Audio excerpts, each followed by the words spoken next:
Hello and welcome to the National Debate. I'm Madhavdas G and with my colleague Karishma Singh, Times Now's news editor, we'll be bringing you this very special edition of the National Debate because viewers, it's a very significant issue. After Team India's poor performance as far as the Border Gavaskar Trophy in Australia is concerned, the BCCI is all set to implement a new set of guidelines for the men in blue, citing the aim of boosting their performance and minimizing the distractions. The cricket board has issued a 10-point guideline for players. This new policy includes curbs on personal staff, a bar on personal shoots and endorsements during tours and series. This new rule also includes significant restrictions on family visits during overseas tours. Families will now be able to visit players only for 14 days, and this is only if the foreign tour lasts over 45 days. The question we're asking today is, can a policy change fix the poor performance, or are the selectors and administrators being let off the hook? Let's quickly introduce our panel now for you. We have with us Monty Panesar, former English cricketer. With us also is Atul Vasan, former Indian cricketer. Sanjay Bhardwaj, Gautam Gambhir's childhood coach, is with us. With us also is Sunil Subramaniam, ex-manager of the Indian team and ex-coach of R.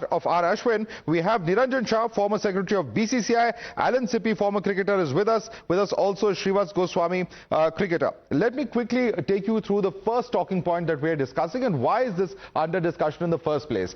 These are the instances that we're talking about, and Karishma, you've been tracking these series very closely. India's performance in the Border Gavaskar Trophy, where India was beaten 3-1, has of course been instance one, the most recent instance. The earlier instance was in November 2024, where India has lost to New Zealand 3-0 in the Test series held domestically here in India itself. The third instance we're talking about earlier was when Sri Lanka dominated India 2-0 in the ODI series held in Sri Lanka, and prior to that in July 2024, where Zimbabwe upset India by winning the T20 series opener by 13 runs in Zimbabwe. Of course, before that there was the case of England beating India as well. But let's quickly take you through what are the changes which are expected to fix the performance. What changes for players on field is what we are discussing at the moment. One is that domestic matches have now been made mandatory. The second big change that in fact Karishma has broken on this channel is that players cannot travel separately as well. There was some report of them not using the team bus. They also can't leave practice sessions early, as some of the seniors were reportedly doing. And fourthly, must stay till the scheduled end of the tour. No early departures allowed over here. Let's quickly take this across to our panel, in fact, with us. Let me go across to you first. Atul Vasan, are these changes necessary? Is this really the order of the day? It's a question that many are asking, and whether, players are being fixed with all the responsibility and the selectors and the administrators are being let off the hook. How do you view this, Atul? No, why? I don't think so. It's just the case, and I don't think so that these are the reasons for our, capitulating in Australia and losing to New Zealand at home. Or neither will these changes fix the problem.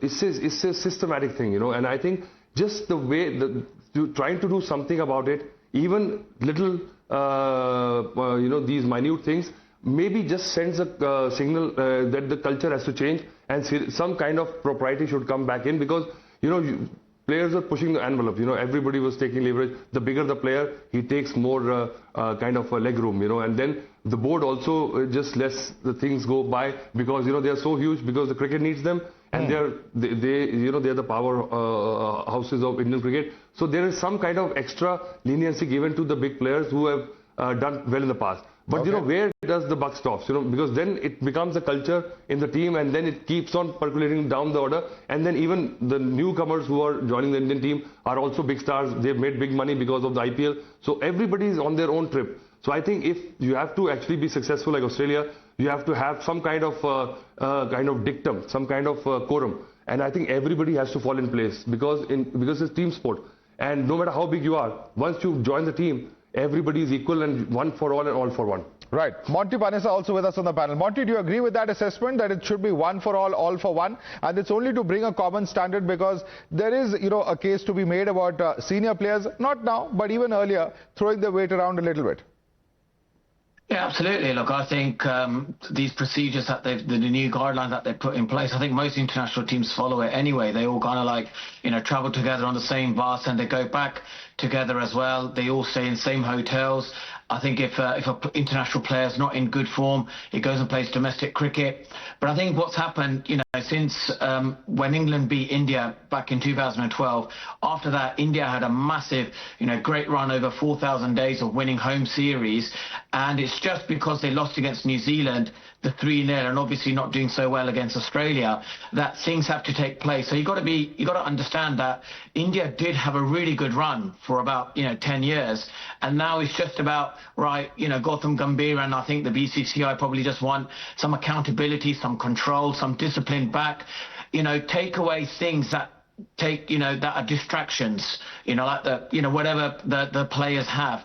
The hairdresser, stylist, cook, whatever it is, if they want to stay in separate hotels, they don't want to travel in their own car to the practice. All of these kind of things are a distraction. Take all that away. Let's get the team to focus on cricket. The guys who are, India haven't been doing so well recently. Virat Kohli, go and play Ranji Trophy. If he does it, I tell you what, everyone else will be doing it because he's the biggest superstar in Indian cricket. And, it'll be a shame to see Virat Kohli, just fade away. We want him to stay here as long as possible. He is the Cristiano Ronaldo of cricket. We need him to do really well, India to do really well.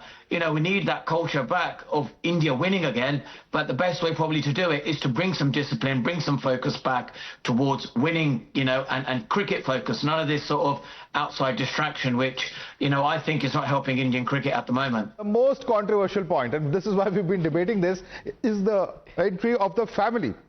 Because now, as per the new guidelines, Karishma, the family is permitted one visit per tour, and the fact is that they can stay for a maximum of 2 weeks, and that too only on those tours where the duration is above 45 days and the approval of the coach and captain has to be given for this. Now, these, of course, are some of the restrictions as far as tours that last over 45 days are concerned. There's a separate set of rules for those tours which are less than 45 days, where 1 week is the time period that will be allowed. Karishma, and this is, of course, going to be very controversial. But Madhav, let's also, put it out there that this was something that used to happen earlier.